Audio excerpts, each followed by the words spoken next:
하나님 말씀 같이 보겠습니다. 신약성경 마태복음 17장 14절부터 20절에 있는 말씀, 신약성경 29면 정도에 있습니다.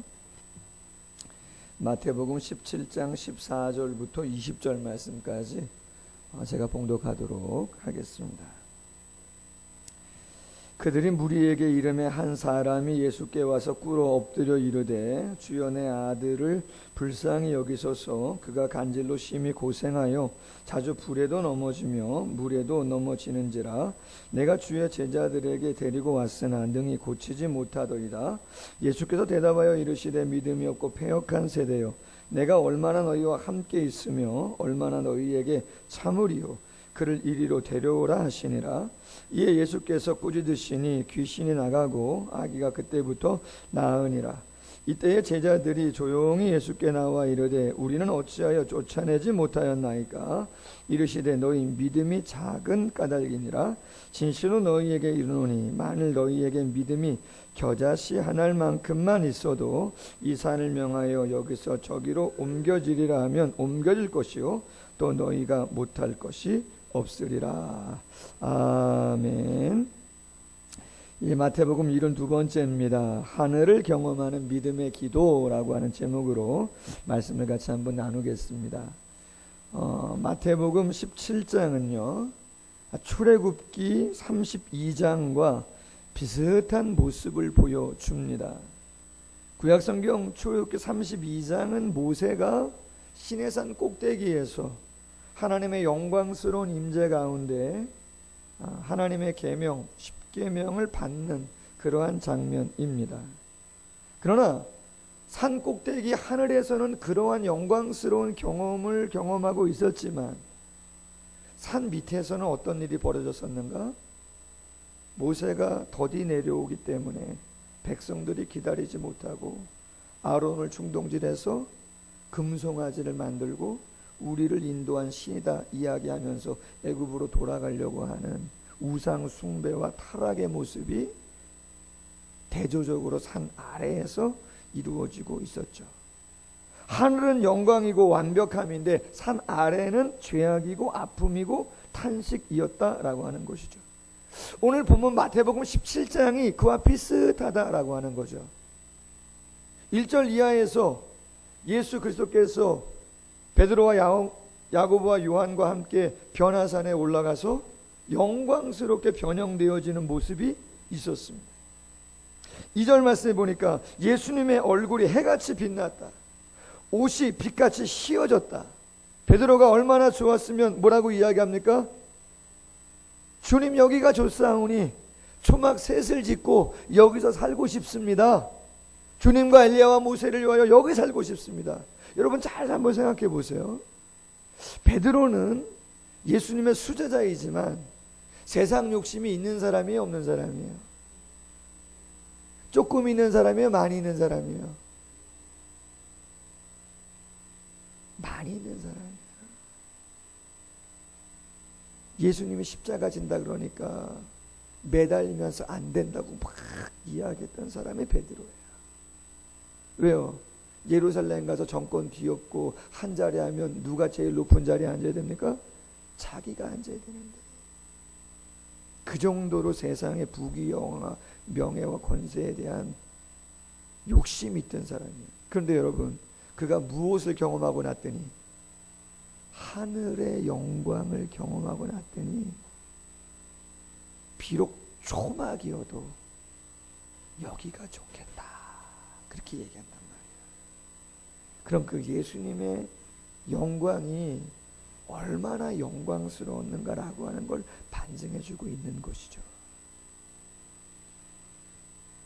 그러나 여러분 그 하늘이 그렇게 좋아도 계속 거기서 있을 수 있습니까? 없습니다. 주님은 어떤 면에서 그 하늘을 영원히 경험하도록 하기 위해서 구속을 이루셔야만 했기 때문에 산에 있을 수 없고 산 아래로 내려오실 수밖에 없는 거죠.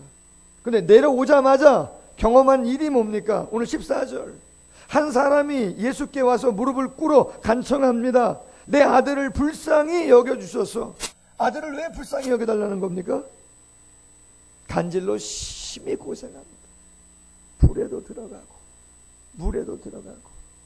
오늘 본문과 같은 내용의 본문이 마가복음 9장과 누가복음 9장에 있는데 이렇게 설명합니다. 이 아이는 어릴 때부터 그 고생을 계속하고 있던 아이였다. 아주 오랜 시간. 뿐만 아니라 누가복음 9장에는 이 아들이 외아들이다 그렇게 설명해요. 외아들이다. 하나밖에 없는 아들인데 아주 오래전부터. 이런 쉬운 얘기가 아니죠. 쉬운 얘기가 아니죠. 하늘은 영광인데 땅의 모습은 고통과 아픔 그 자체입니다.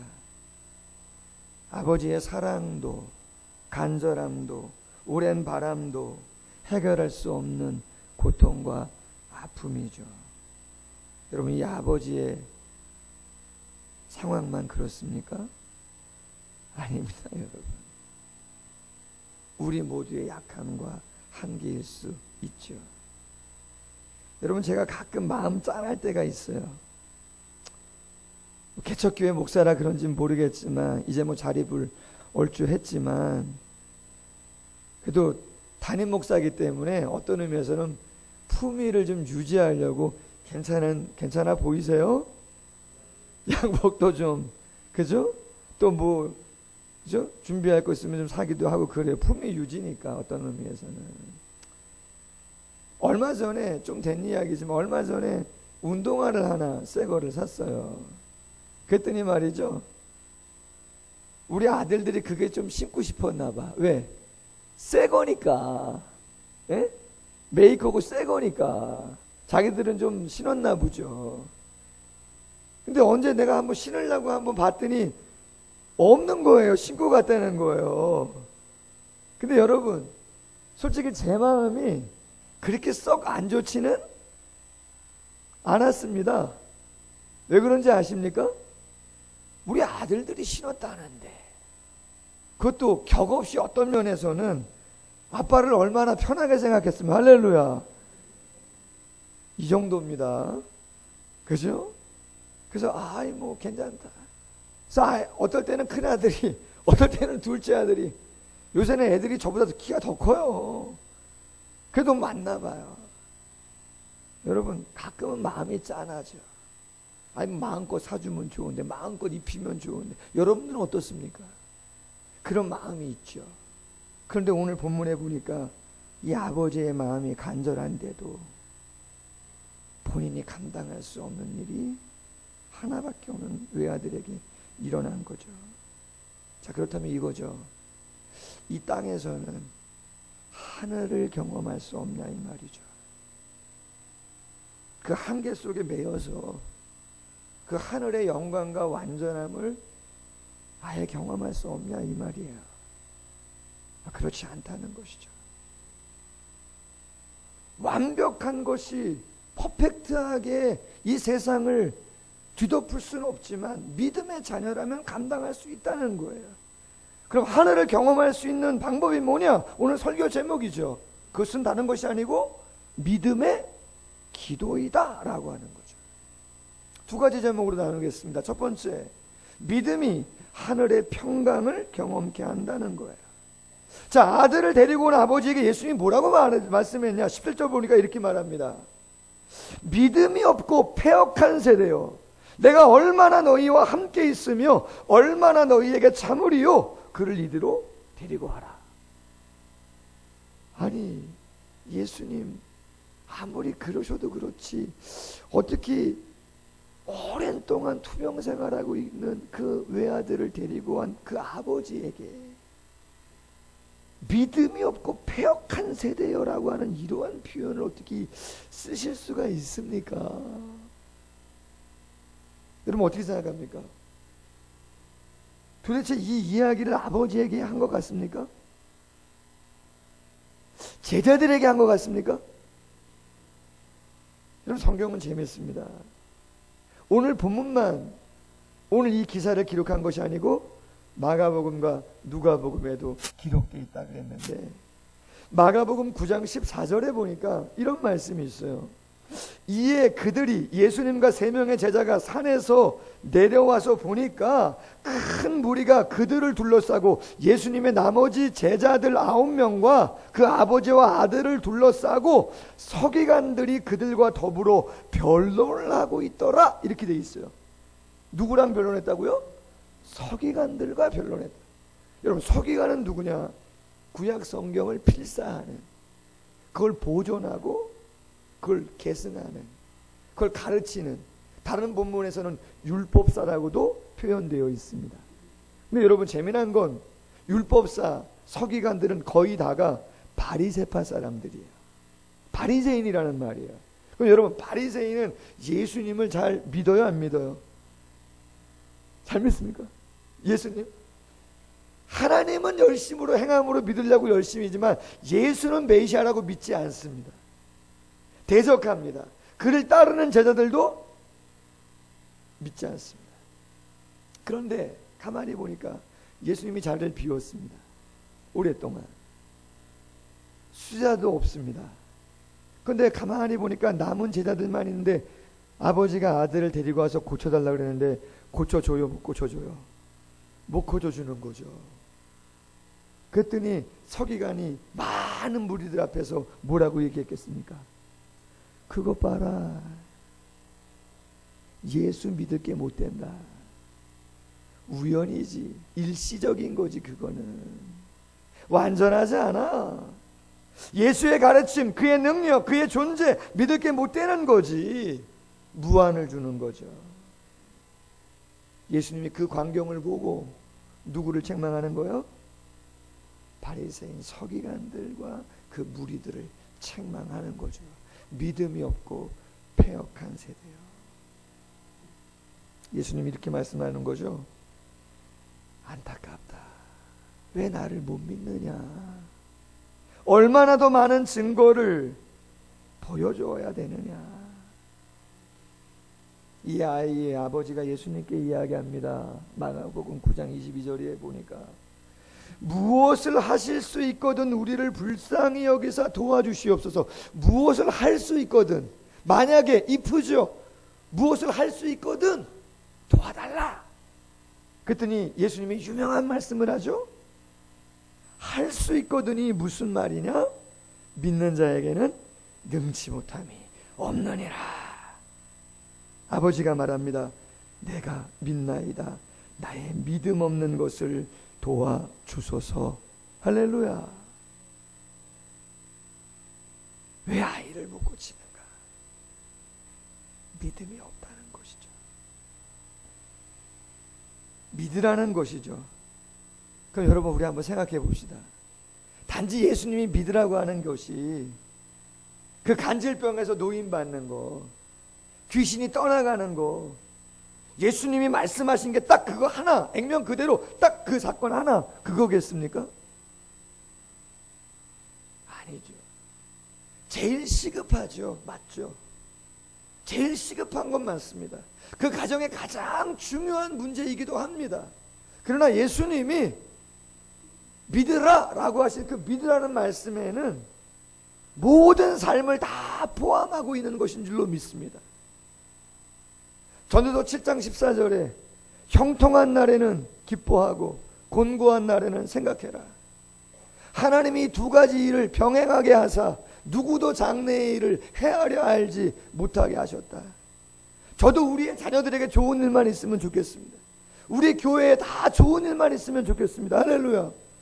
여러분의 사업장에 좋은 일만 있으면 좋겠습니다. 할렐루야. 여러분 아멘 하면요, 그건 믿음이에요. 아멘. 그래서 하나님이 더 주실 수 있습니다. 가능성이. 할렐루야. 아닙니까? 그러시죠?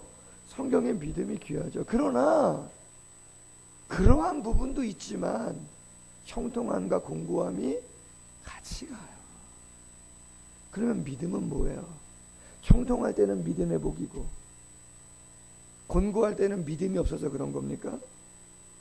아니죠. 믿으라. 다 믿어라. 내가 너희와 함께하고 사랑하고 도와주는 거 믿어라. 하늘을 경험하기 원하느냐?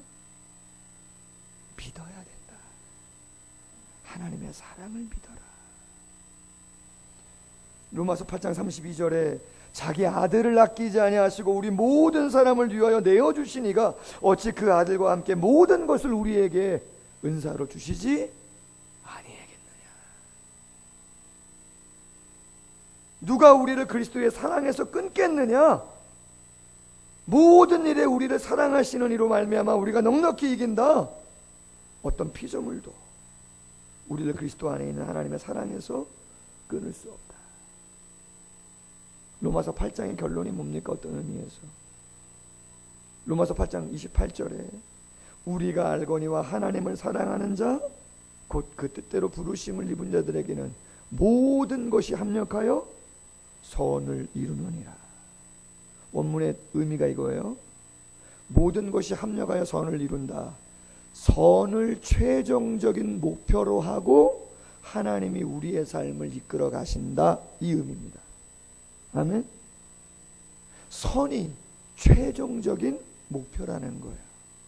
과정 가운데는 약하고 어려움이 있을 수 있다는 거죠. 그걸 믿어라.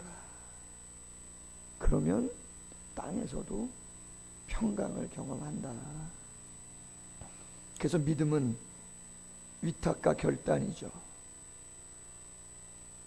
구약의 선지자 이사야가 말합니다. 심지가 견고한 자 평강의 평강으로 완전한 평강으로 함께 하시리니 이는 그가 주를 신뢰함이니라. 신뢰, 전적인 믿음이 평강, 하늘을 경험하게 한다. 그 믿음이 우리 모두 가운데 있길 소원합니다. 두 번째, 어떻게 하늘을 경험하나? 믿음은 기도를 통해서 자란다 라고 하는 제목입니다. 믿음이 뭐를 통해서 자란다고요? 기도를 통해서 자란다는 거예요. 자, 그렇다면 이 믿음이 제자들에게 왜 발휘되지를 않았는가? 제자들은 이 믿음이 아예 있지 않았는가? 그들에게 경험되지 않았었나? 아닙니다, 여러분. 성경 조금 앞에 가시면 마태복음 10장 1절에 이런 말씀이 있습니다. 예수께서 그의 12 제자들을 부르사 더러운 귀신을 쫓아내며 모든 병과 모든 약한 것을 고치시는 권능을 주시니라. 이렇게 되어 있어요. 여러분, 벌써 이미 예수님은 그의 제자들을 파송하실 때, 갈릴리에서 파송하실 때 귀신을 쫓고 병을 고치고 모든 약한 것을 새롭게 하는 권능을 제자들에게 줬다 안 줬다? 줬다는 거예요. 그래서 그들이 갈릴리에 가서 많은 이적을 행하고 돌아와서 예수님께 뭐라고 얘기했습니까? 너무 기뻐가지고 귀신이 그죠? 나가더이다. 병자가 낫더이다. 얼마나 많은 간증을 했습니까? 근데 여러분, 오늘 본문에서는 9명씩이나 되는 제자가 있는데도 불구하고 왜 그 아이 한 명을 못 고치느냐는 거죠. 이유가 뭐야? 답은 19절과 20절이에요. 예수님이 아이를 고치자 제자들이 예수님께 나와 물었어요. 19절에 우리는 어째서 쫓아내지 못했습니까? 예수님 뭐라고 말합니까? 너희 믿음이 없다? 작다 이거예요. 있기는 있어요. 근데 그 믿음이 어떻다고요? 작다는 거야. 작다. 예전에는요 컸었다는 거죠. 10장에선 컸었다는 거예요. 믿음이요. 근데 지금은요 작아졌다는 거예요. 그럼 여러분 다시 한번 생각합시다. 믿음이 커졌다 작아졌다 합니까 안 합니까? 하지요.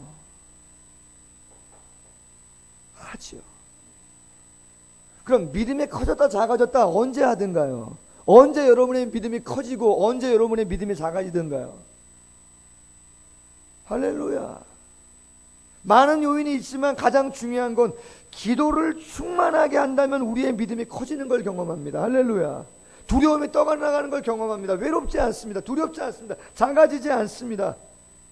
고난아 와라. 할렐루야. 두려움아 와라. 외로움아 와라. 상관없다. 인생 하나님 앞에 있는 거 아니겠는가? 내가 하나님께서 어떻게 하든지 간에 내가 정직과 성실로 삶을 감당하겠다. 모든 건 하나님이 형통하든 공고하든 하나님 안에 있다. 내가 사나 죽으나 하나님의 것이다. 할렐루야. 언제 이런 담대함이 있습니까? 그건 기도가 충만할 때죠. 마가복음 9장, 제자들이 어찌하여 우리는 능히 귀신을 쫓아내지 못했습니까? 이야기하자 마가복음 9장 29절에서 예수님 말합니다. 기도 외에는 다른 곳으로는 이런 종류가 나갈 수가 없느니라. 여러분, 성경은 분명합니다. 신앙생활은 믿음 생활이고 기도 생활입니다. 아멘. 자녀를 보면 탄식이 나올 수도 있고, 사업장을 보면 두려울 수도 있고, 교회를 보면 부정적인 마음 들 수도 있고, 국가를 보면 위태로운 마음 들 수도 있고, 그러나 기도하면 감당할 수 있습니다. 여러분, 오늘 본문 20절 중반절에 예수님이 이렇게 말합니다. 너희의 믿음이 겨자씨 하나만큼만 있어도 이 산을 명하여 옮길 수 있다. 이건 비유죠. 강조예요. 강조. 그런데 중요한 건 여러분, 겨자씨는 조그마한 씨앗이지만 그 씨앗에 생명력이 있기 때문에 그것은 어떻게 한다고요? 자란다는 거예요. 믿음이 어떻게 해요? 자라요. 겨자씨가 자라서 5m 이상 되어진다는 거죠. 새가 깃들인다는 거예요. 우리 교회 앞에 나무들이 많은데요, 옆집에도 나무가 있어요. 거짓말 아니에요. 참새가 어느 한 나무에는요 50마리 그 이상도 앉아 있어요. 할렐루야. 기가 막히죠. 그걸 보면요.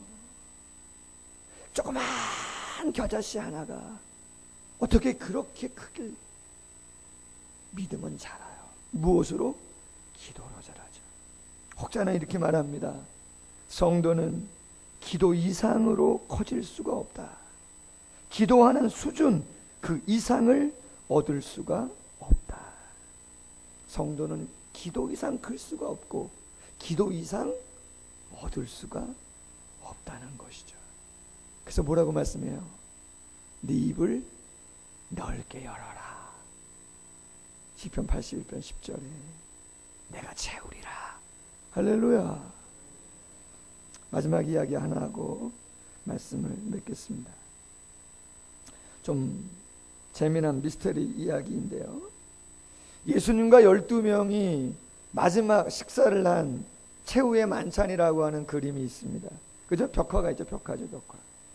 모나리자라고 하는 그림을 그린 레오나르도 다빈치가 그린 벽화인데 1491년부터 1498년까지 무려 7년이라고 하는 시간 동안 그렸다고 합니다. 근데 여기에 미스테리한 일화가 숨겨져 있습니다. 사실인지 아닌지는 뭐 검증이 정확하게 되지는 않았지만 전해져 내려오는 이야기입니다. 1491년 새로 지어진 큰 수도원에 벽화를 그려야 되는데 어떻게 할까 고민하다가 로마 교황청에서 그 당시에 대화가로 유명한 레오나르도 다빈치에게 만찬의 광경을 벽화로 그려달라 요청을 합니다.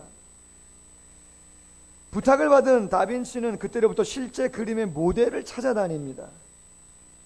마침 1492년 예수님이 모습을 상징할 수 있는 깨끗하고 선하고 젊은 19세의 청년을 모델로 삼습니다. 그리고 작업을 시작합니다. 그리고 6년 동안 제자들 중에 11명을 다 실제 모델을 뽑아가지고 벽화를 그렸습니다. 자, 이제 한 명이 남았습니다. 제자 중에. 누가 남았을까요? 와, 다 아시는 얘기입니까? 가룟 유다가 남았습니다. 가룟 유다가. 예수님을 판 배신자. 누구를 그릴까 막 찾아다니는데 찾을 수가 없어요. 근데 로마의 시장에게 이 이야기가 전달돼요. 다 그렸는데 가룟 유다를 모델로 삼으려고 하는데 모델이 없다. 그랬더니 로마 시장이 뭐라고 이야기하냐면 지금 로마의 지하 감옥에는 수백 명의 범죄자가 있다는 거죠. 살인한 사람, 간음한 사람, 흉악한 범죄자들. 그들 가운데 가장 흉악한 사람을 모델로 삼으면 되지 않겠냐. 그래서 다빈치가 지하 감옥에 내려가서 둘러보다가 가장 악랄한 잔인한 사형수를 한 명 뽑아서 가론 유다의 모델로 삼아서 벽화를 그리죠. 몇 달 만에 작업을 완성합니다. 그리고 이제 그 모델을 돌아가라 이야기하는 거죠. 그랬더니 감옥으로 돌아가던, 연행되어 가던 그 죄수가 갑자기 되돌아가지고 다빈치 앞에 딱 무릎을 꿇으면서 이야기를 하는 겁니다. 저를 모르겠냐고, 저를 본 적이 없냐고. 다빈치가 말합니다. 아니, 내가 당신 같은 사람을 내 인생에서 만난 적이 없는데 내가 당신 같은 사형수를, 험악한 사람을, 잔인한 사람을 제가 언제 봤겠습니까? 전 당신 모릅니다. 다시 한번 잘 봐달라. 내가 저 벽화 가운데 있는 예수 그리스도, 6년 전에 당신이 나를 모델로 삼아서 벽화를 그리지 않았냐 말이죠. 그렇게 얼굴이 성스럽고 깨끗했던 젊은이가 로마 최악의 살인마로 변해 있었던 것이죠. 어떻게?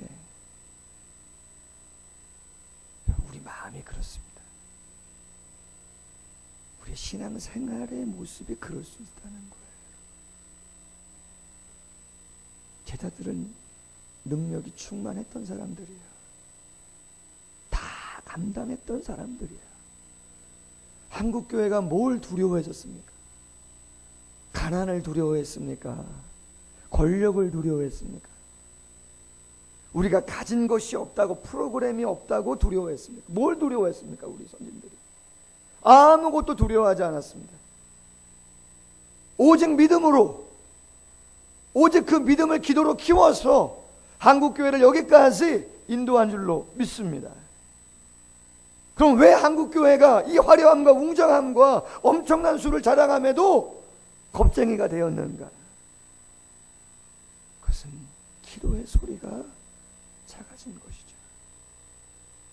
새벽을 깨우는 영혼들이 없고, 철야를 하는 분들이 없고, 그나마 주일 성수가 마지막 보류임에도 불구하고 주일 성수가 쉽지 않아요. 여러분, 절대 교회는 재정이나 사람으로 되어지는 거 아닙니다. 할렐루야. 절대 그렇지 않습니다. 여러분, 얼마 전부터 제가 구호를 제 마음속으로 하나 갖고 있어요. 뭐 자립을 했지만 70명은 기도로 100명은 전도로입니다. 재밌죠? 70명은 기도로 100명은 전도로. 그럼 100명 하면 어떻게 될 거냐? 300명은 사랑으로, 1000명은 섬김으로 바꾸면 되는 거죠. 할렐루야. 그런데 제 마음속에 지금 가장 간절하게 오는 구호는 70명은 기도로 100명은 전도로. 여러분들도 붙이세요. 여러분의 지금 삶의 정황에 가장 힘든 게 뭡니까? 그것을 기도로, 그 다음 하나님의 사랑하시는 그 무엇으로. 할렐루야. 헨리 토마스 스콧은 말합니다. 기도는 우리가 이미 가진 힘에 능력을 더하는 수단이다. 때로 우리는 무엇이 옳은지 알지만 그것을 행할 의지의 힘이 없다 이야기했습니다. 이미 가진 힘에 능력을 더하는 수단과, 이미는 알고 있지만 행할 의지의 힘이 없을 때 무엇으로 가능하냐? 기도로 가능하다 말씀했습니다. 다 똑같지 않습니까, 여러분? 하늘을 이 땅에서 어떻게 경험합니까? 그러나 오늘 본문은 17장은 경험할 수 있다. 그것은 오직 믿음의 기도이다. 철저한 믿음으로 결단과 위탁하고 기도로 믿음을 키워간다면 그 어떠한 어려움도 넉넉하게 감당하고 하나님이 역사하시는 역사를 경험할 수 있다. 우리 모두가 그 주인공 될 수 있기를 주님의 이름으로 소원합니다. 말씀 묵상하면서 잠시 한번 통성으로 기도하겠습니다.